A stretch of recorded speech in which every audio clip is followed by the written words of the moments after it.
You are listening to the Decipher podcast, hosted by the Super Bash Brothers. All right, Decipher podcast. We back.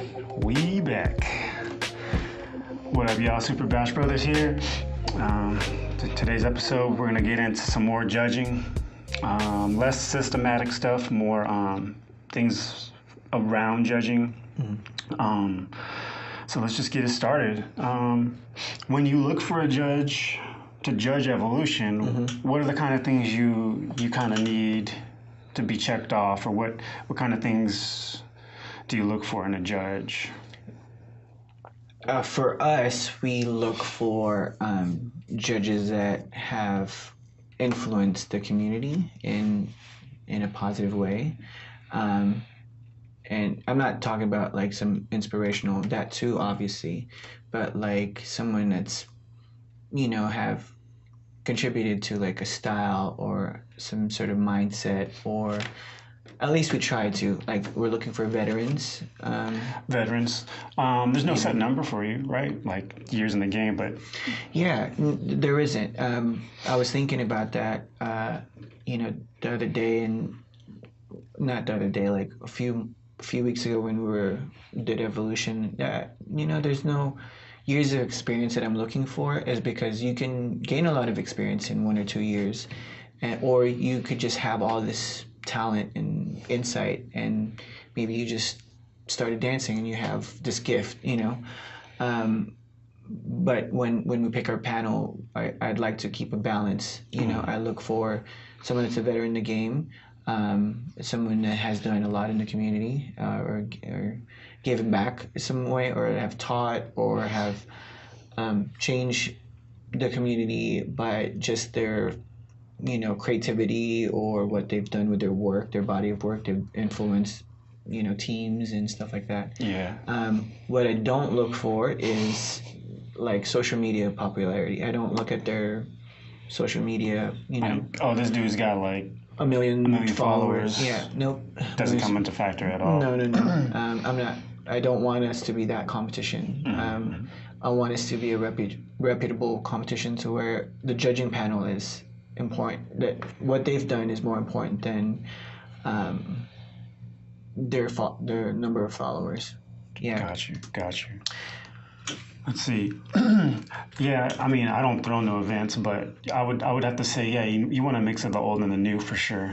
In terms of the old, I would think you don't have to have somebody that's still dancing, but I understand why, because things, especially with younger people, it's more tangible when they can see it and feel it and smell it. So it's like, it's easier to pick somebody that's been in the game for a long time but still doing it.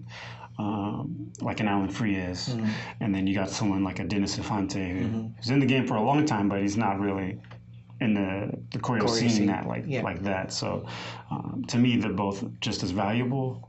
But I could see how younger people would gravitate to an Alan, because it's like, he's still doing it. I get to watch him. Because for those people, you can never take that experience away from them, because they've paid their dues, and all the experience they've had. They have something to say. They've seen a lot of things, and so there's nothing that, especially if you're a veteran and you've been around and you're still currently in it, or at least stay relevant, or still love the dance community, you've seen it. You've seen a video or two, or been to one of the shows, so you're still in it.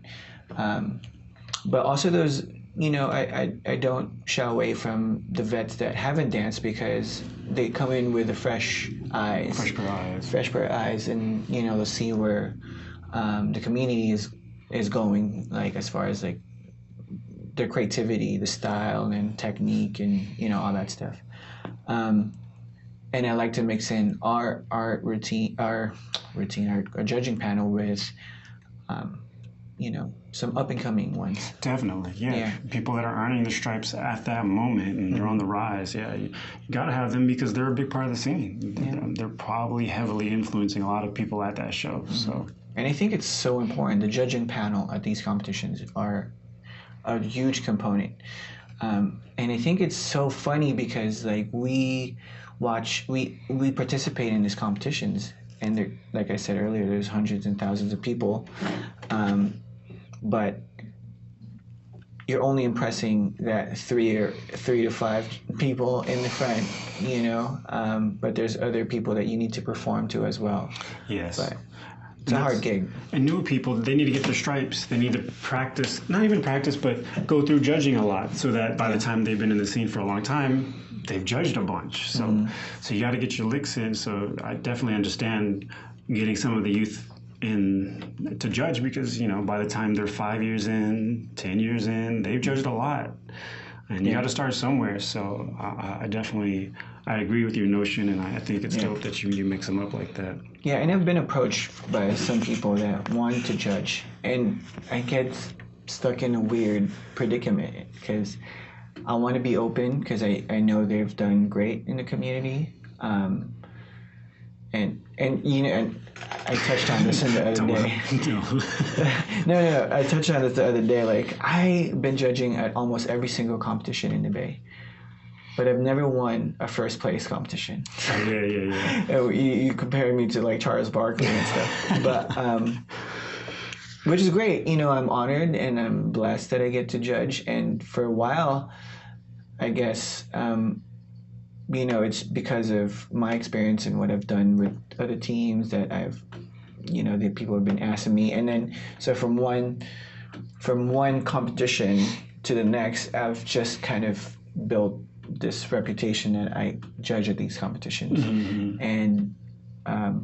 And I know some people now in the community wants to judge, and for me, like, for you to judge, like, you want to be able to love judging and want to sit on that hot seat. It's a selfless thing. It's a selfless thing, and you want to be able to give feedback when the team is hunting you down at the end of the competition, like, what did I do wrong, or like, tell me more critiques. Yeah. You need to be prepared for that. And you have to kind of enjoy that. You have to enjoy it. Sometimes it seems so glamorous, like, because you get a flyer, you get a face, you get promoted, and shot you out at the event. They shot you out at the event. Intro. Yeah, so you're like, oh, that looks cool, but it's hard. You're constantly, putting your own opinion and your judgment on a team, but you want to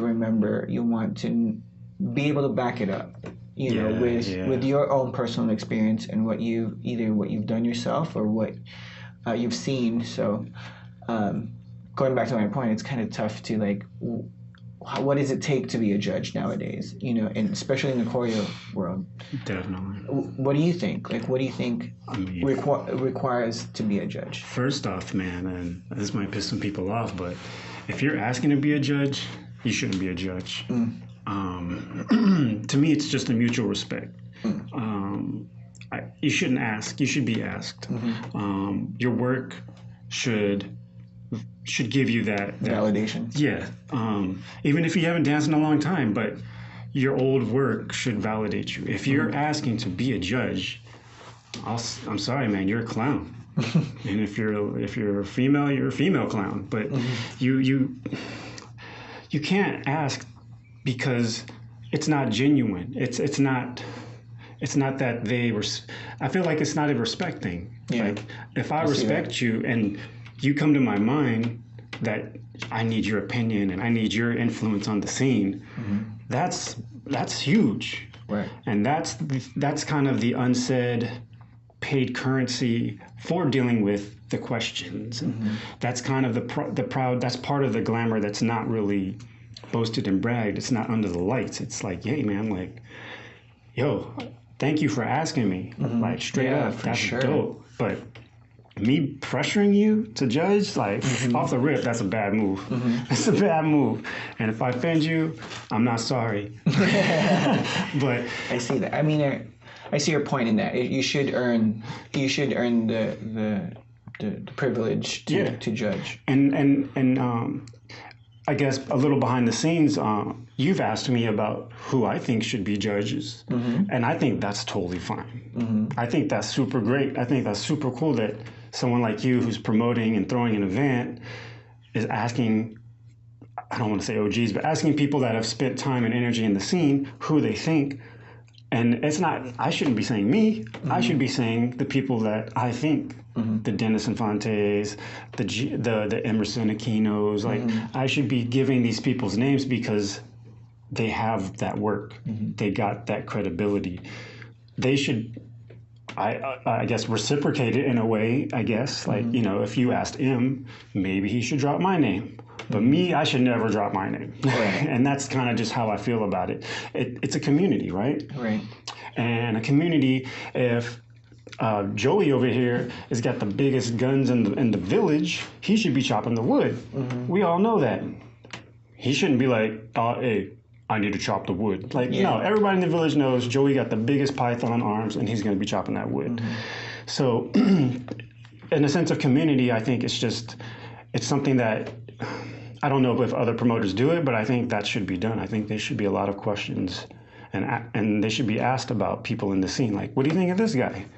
Oh, I didn't even think of that. Yeah. He hasn't judged something in a while or whatever. And that's a whole other thing of people judging constantly or not or whatever. But I think it's part of the community. That's part of leaving your legacy, paying dues, being in the scene for 4 years and leaving a mark on maybe 6 people, but those 6 people will always drop your name, always valued what you did. And that's golden.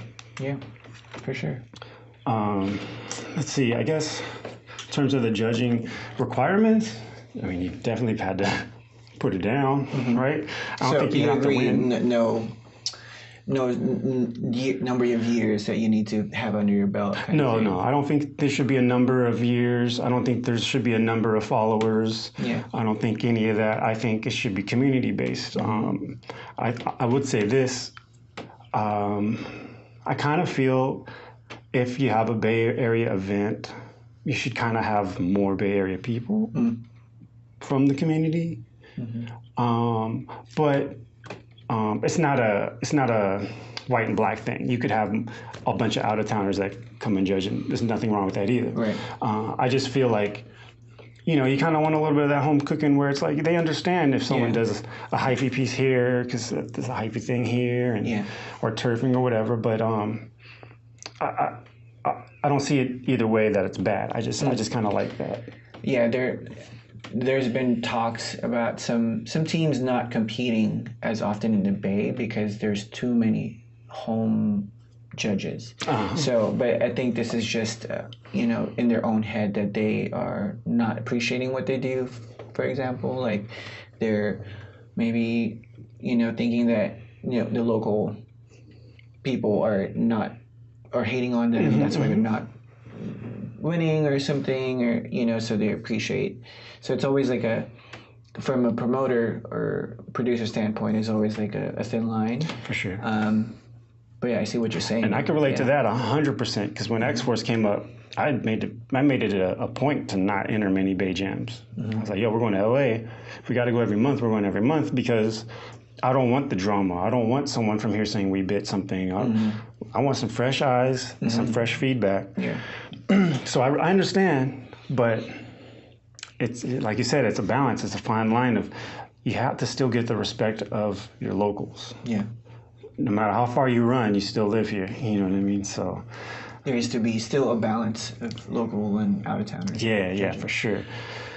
The out-of-town stuff's great because they're not sick and tired of these people or the style, so they always get to say, oh, I never seen nothing like that. Like, all right, dope. So I definitely, I'm with that. Yeah, like for Evolution, what I know other competitions are not doing, and I don't know if it's working yet, and if it's, but in my head, it's something.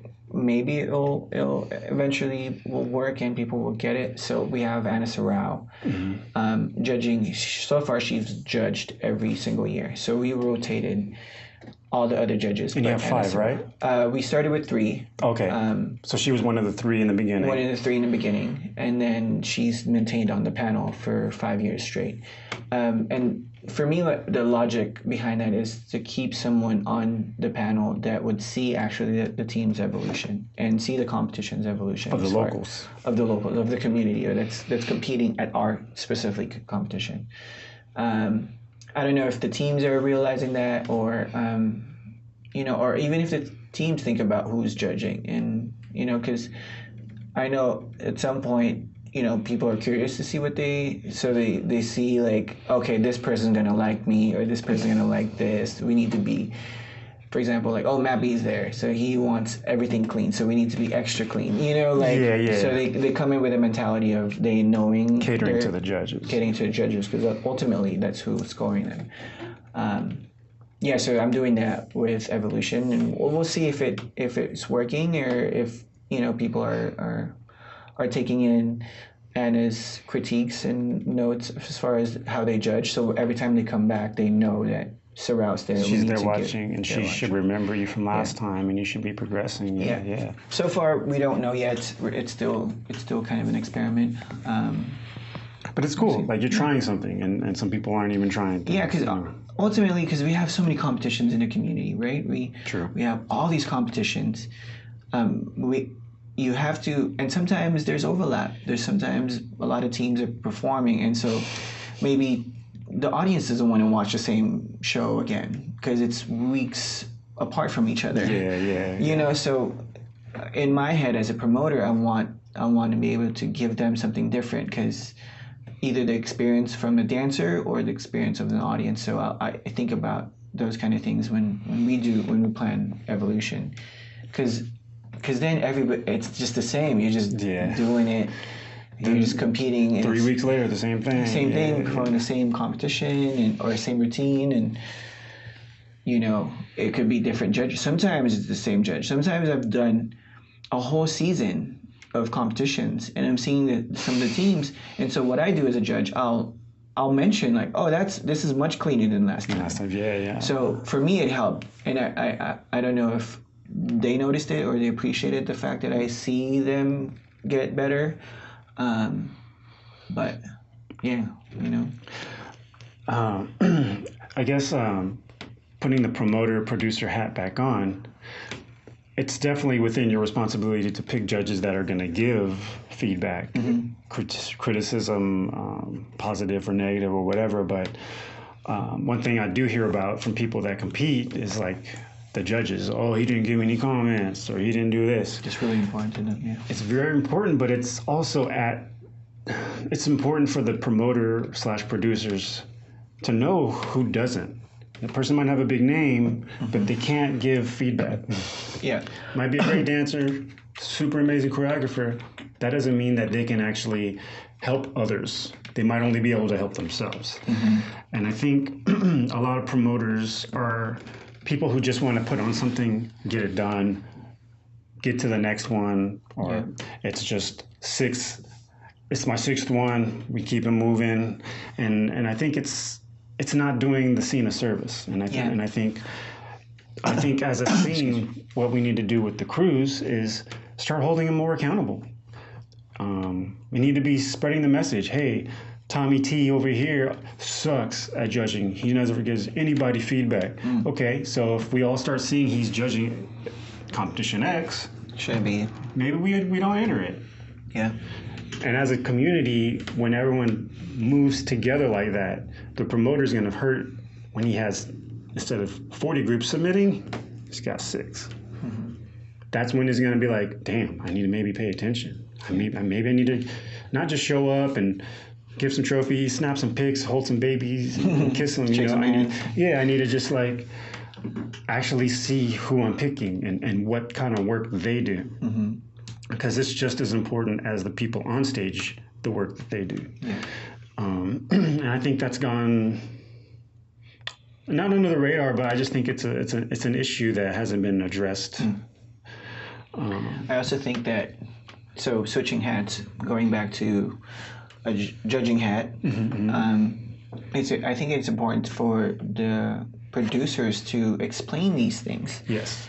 And sometimes I'll show up to a competition where, okay, here's your seat, and you have this volunteer that's just tallying, and there's no briefing, there's no like, here's our standard in our competition, and here's what we want from it, and here's our expectations from you guys. Yeah. And kind of set a standard, or here's, sometimes at competitions you'll have a judge and ambassador sometimes that have been a part, or currently in the community, or like have been part of the community, so the deliberation is solid. Yeah. So okay, that's where you're at. So that's what you're requiring from me as a judge, and I'll do my job. You know, like sometimes we'll just like, here's your seat, here's the score sheets, have fun. You know. Yeah. And I still try to do a good job, and because I have an experience. But for someone that's new in judging, like, I get often like someone's gonna look over me. That's a veteran. Like, how do you do this? Like, what's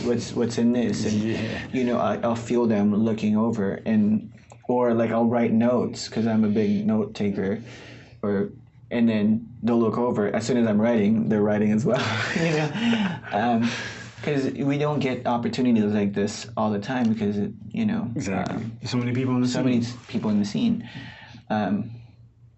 I think it goes back to what we're talking about, and if the community is searching for some sort of like standard or requirement, then that's when HHDA comes back into play, and like have a panel, that's regulated. Like if you look at, I know we reference UFC a lot because we're big UFC fans, but they have a committee. They have a commission.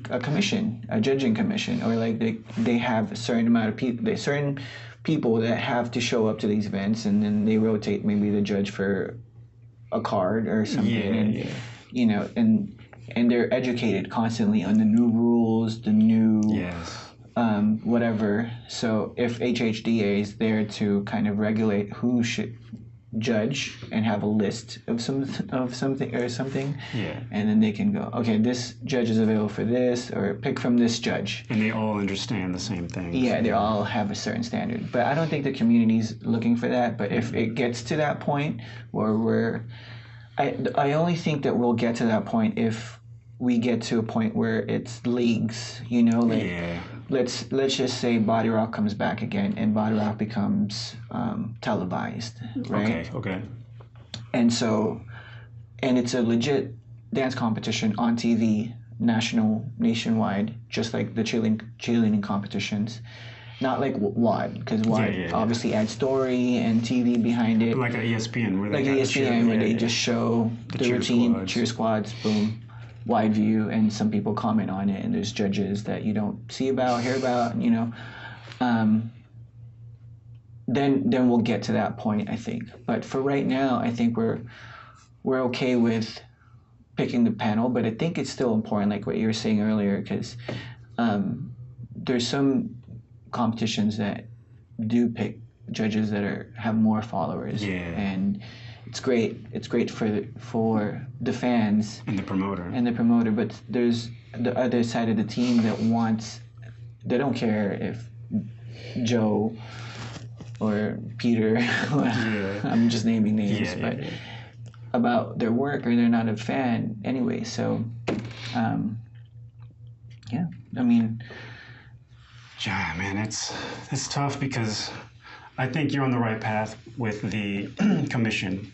One thing I think gets not misunderstood, but that hasn't been really analyzed by a lot of people in the urban dance scene, is that I think the closest thing we could relate to in terms of scoring and judging and unions and federations and leagues is skateboarding.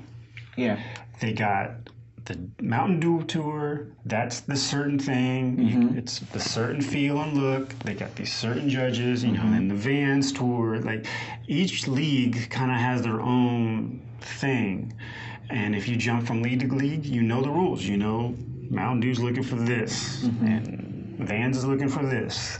And the judges are different probably for each, but I think that scene for skateboarding is probably the closest thing that I agree 100% that dancers could use. Not just choreo, b-boying, walkers. I think if we were to expand, I think that is the route we would have to go.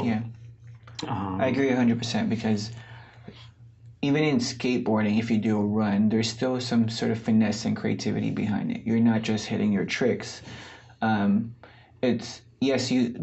expect you to do certain tricks because this is part of your routine per se. But that's as far as leagues, and there's street league. they're trying to make sure that there's some sort of standard. Yes. thing. Yeah. So a lot of pro skaters compete at it, but The judges are saying the same thing. Yeah. This time I it's in wonder Ohio. do you know anything about the cheerleading I don't. competition side? I think we should research that. Maybe we can touch on See that what on they there. got to learn from, kind of. Yeah, because it's almost very similar in a It's pretty sense. close. Because they're already national television, on national television. For so, sure. And you see, there's championships, and you get everyone from colleges to pro groups that compete at this, and Yeah, that's a tough one. I don't know much about that. I don't know if it's like ice skating where the run's predetermined, and it's like, okay, there's going to be 20 flips, so someone's counting to make sure. You lose points if you didn't do 20, you did 16 flips. So I don't know how crucial that is, but skating is like ice skating for sure. It's like the run's kind of pre-planned, the commentary knows. Do you think that kind of stuff works for dance? I think it does. Like a judge would see the routine beforehand. If you're watching it over and over, yes. Because then you get to see this time they're on, this time they're off. Right? Today they're on, next week it's in Vacaville, and this team was off. But someone slipped, someone was off formation. You're not going to win all the time that way. We're humans, right? We're not robots. So I think it could work. I think dance could get stale, though. Yeah, because then you're hitting certain formats, and every single time it's the same thing. It's already getting there, and this formula that everybody's doing sometimes, because they're trying to hit numbers, so the formula becomes apparent, and they see what works for other teams, and they get first place, so then they copy it. Yeah. And I hate that as a judge. I don't like that, because I see it. I just saw it like 3 times already. You give me something brand new, Mix it up a little. Mix it up a little bit. But everybody's doing that kind of formula because that's what's winning. Or getting them placed. Yeah. I think I'll definitely, go down the rabbit hole a little with the cheerleading and see what I can figure out. But I just know, like with ice skating, it's predetermined. You know, they know they're going to do this. So if you miss a trick, then your score gets supposed to hit a triple, but you only pull a double because you're tired. They know you were supposed to hit a triple. They dock you the point. It's almost like you have the points to lose, I think. Yeah, you start off with 10. Start off with the max points, and then if you just can't hold it, it starts dropping. Right. And that's kind of hard because people all crescendo at different times in dance, and you get a different feeling. And it's the beautiful part about dance, because you want to make it different. You want to be unique. So if you start hitting, okay, I need a flip here, and then I need to hit two 8 counts of a fundamental style, which other competitions do. I believe HHI does that, where you have to do a fundamental style, which I respect, because it is hip hop, and you want to show homage to the styles, and that's for them. Yeah. And for us, like, we want to see you as original and as creative as possible. But that's kind of like what I was saying with the leagues, like Mountain Dew. It's like you do these things, and then Vans League, you kind of do that. How do they score in skating? Is it the 9s and 10s? Yeah. It's basically about the technicalities, but you can score up to like the max number.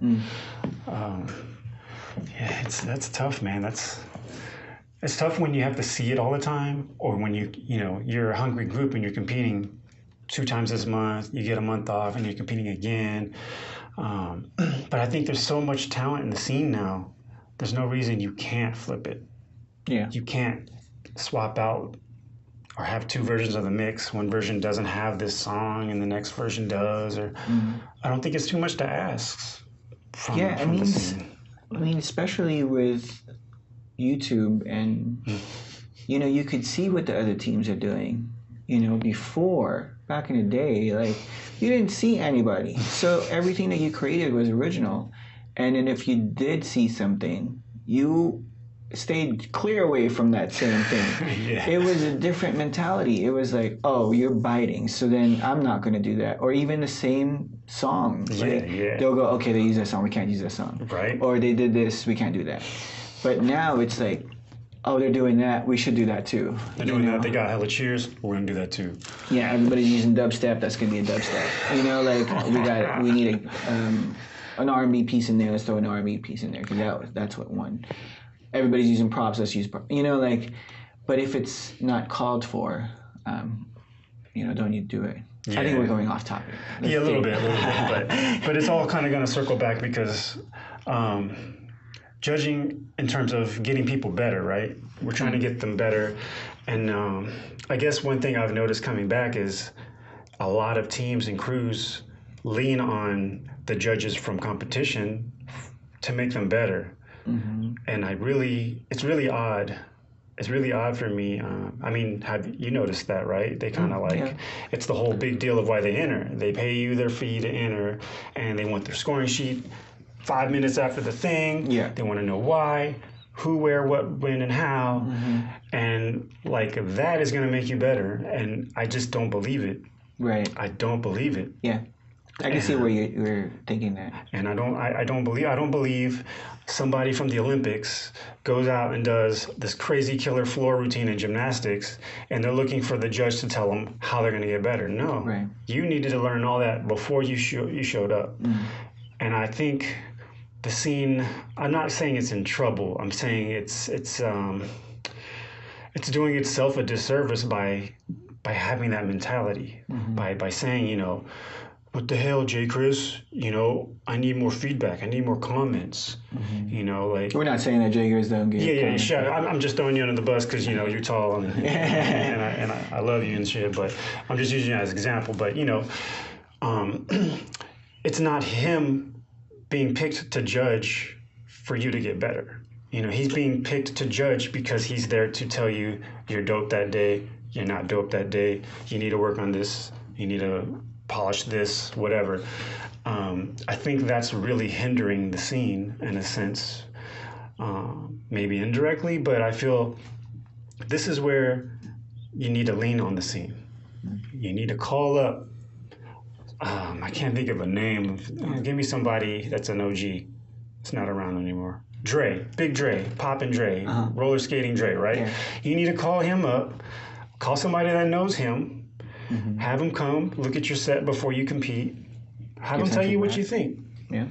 I think judging is now the way to teach, and I don't think that's the way to teach. It should be a tool to sharpen your tool. Yes. It shouldn't be the end-all, be-all. Yes.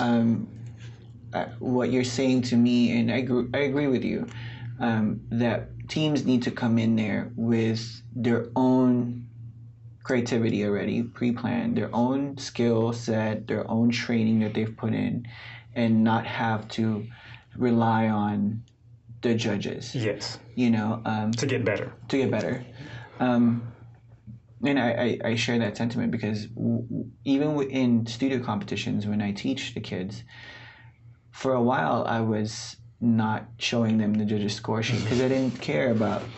It's not that I didn't care. It's like, that's not important because the kids did what they did and the kids did what I taught them to do. Yes.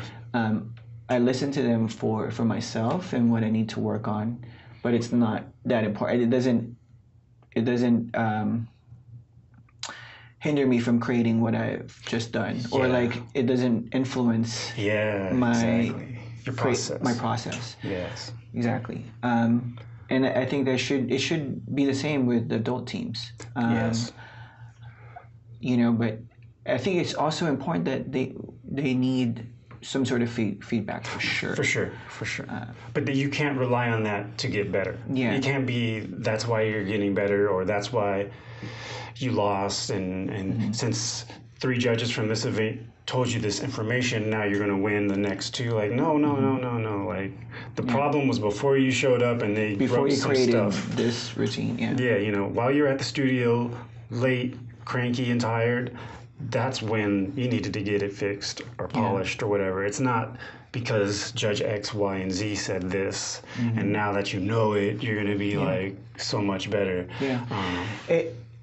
There's instance though that actually happens, like when a judge gives a critique, right? For example, I judged this one competition and I didn't like their costume, and I didn't score them high on the costume side, and then they came back the next competition and they tweaked it a little bit, and so I mentioned, oh, I like the change that you guys made.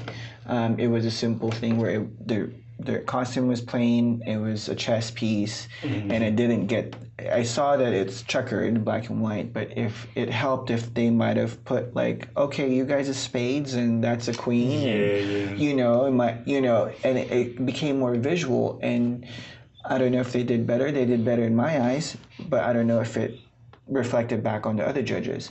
But little things like that, like little tweaks like that could help a team. Yes. But not, like I said, an end all be all. You shouldn't come in there like, okay, Miguel Zarate is competing. I need a fierce gay piece in there because I know he's competing. You don't create to tailor to the judges. Yes. I think you should just create your piece how you want to, what you want to put on stage. Yes. You know? I agree with that. And I'm not like backtracking. I think the critiques and the feedback from the judging is important, especially for like the teens, the youth. To me, they should have these elaborate sheets with information because they need the most help. They're the youngest in the game and all that. But I feel you can't really.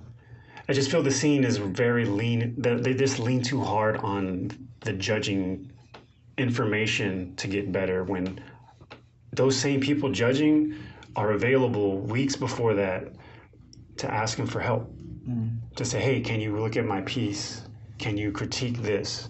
Even if they're not judging that event. I mean, ideally, you don't want to pick someone judging your event you're going to compete at, but that's where I'm in. Like, it's community. You should be ask an OG. That's not, You should be asking somebody else to come give you information and give you feedback. If you need to print out this HHDA score and give it to them at your rehearsal, give it to them. Let them judge it and give you feedback there. By the time you're on stage performing and competing, they're just fixing the little things. They're fixing the trim on the cake. They're telling you, hey, your lettering is cool, but, etc. I think you can't lean on the judging of the event to make you like exponentially better. That should be just tightening up the nuts and bolts. Sure. And the teams that are really, really successful in the competition scene are the ones that don't really rely on the judging. When they blow away the judges because they're doing something that surprises them, I always like those because in the sea of teams that's doing the same thing, and then one team shows up and they're like just fresh concept, they're on their own lane, they're on their own ish. Like it's like, okay, now I'm watching because now you grabbed my attention. I see what you're saying. Yeah, the community needs to have it's more of a mindset thing. And if we think of different methods to approach competition and not be so like, here's the numbers, here's the criterias, then all the teams will come out fresh. Like when just thinking about, I always hear about things like, oh, that's competition piece, that's a showcase piece. Like to me, they're all the same. Like, we're just rocking it. Like it shouldn't be a comp set and a showcase set. When we competed with Redefine, I was like one of the biggest ones, and I was like, interesting, because I felt I was competing. In my heart of hearts, I was competing. Even though you're exhibitioning. But people thought that we were exhibitioning. We were actually competing. Oh, okay. But people were saying that our set was more of an exhibition set. Oh, interesting. Because it didn't have the formula. They didn't have these things that checking off the boxes. We didn't have that formation where everybody flowers out and then comes back in, or we didn't flip anybody. But if only they knew that our process, we were competing, our mindset was in competition, our mindset was like, okay, we need to go better for ourselves. Yeah, you're competing with yourself. With ourselves. And hearing that feedback, I see it, because I get why you're saying it's not a competition set, because we don't have those check boxes. But like I said, in our hearts and in our energy, we were out there to murder. But we had competition mindset. It looked like we were just happy, like because that's what the set was. We're trying to give something completely fresh. So I guess wrapping this up in a bow, is it the responsibility of the judges to make the competition teams better? I don't think it's a responsibility. Okay. I think it's another tool, like I said earlier, or a resource that can help the team better. Yes. Not necessarily their responsibility, because it's the team's own responsibility to get better. It's you that needs to get better. It's some weird thing. The judges are there for validation, and it's weird to me. That's probably why I don't compete much, because I'm competitive. I have a competitive nature, but with yourself. With myself. But with art, it's like, how do you be competitive with art? It's not like a point system like basketball or football. I hit 2 8 counts, I automatically get 2 points for that. Yeah. So I don't think it's a responsibility. I think it's a resource, and it's still important, but it's not an end-all and be-all. What's your thoughts on it? I have the same agreements with you. Coming from like the music kind of segment of the arts, I don't judge if Nas's album is better than Jay-Z's. I judge if Nas's latest album is better than his last or his one before that. Like, he's competing with himself. Like, there's no other Nas. There's no other Mind Over Matter. I'm looking at Mind Over Matter compared to the last time I see Mind Over Matter. I'm not looking at Mind Over Matter to see if they're the best in the Bay or if they're better than New Style Mother Load. It's like, no, like, I'm totally in the same boat with you on that. I think I don't think it's a responsibility for the judges. I think the judges are a resource, and I think if you're a competition team, you should be paying attention to who's been asked, and you should be picking their brain outside of competition while you're creating. Hey, I know you judged us last year. Do you mind coming up? We saved some money to get you a ticket for one night. Can you come up and give us some feedback in person? Like, that's valuable. That's when it's the responsibility of the people in the scene, not the judge. Yeah, I used to do that all the time. I loved it. I remember when Fungonometry did that with Sorrel. She came up. Part of it might have been her controlism of having to make sure we're on point, but it helped us. It matters. It matters, and it helped a lot. It helped a lot to have her say, "That is trash." Left side, what are you doing? Etc. Like that. Sometimes it helps for the director, like to hear, for your team to hear the same thing that you've probably been preaching, or something fresh that the directors never said before. It's like making a cake and never tasting it and giving it to these judges. Yeah. Like, you don't know if it's good. Yeah, you're probably shitting your pants and you're worried because you didn't even taste it. Like, taste the cake or ask a homie to taste it at least and give an opinion. Like, okay, yeah, this is good. This is good carrot cake, man. You should put this out. Yeah, man. So I think that's about it for this episode. Woo! Made it through. Another one done. Super Bash Brothers, we out. Peace. Thank you for listening to the Decipher podcast. Show your support by passing this episode along on your social media. If there are any topics you would like us to discuss on future episodes or feedback on this episode, please leave us a comment or message. Peace, positivity, and prosperity.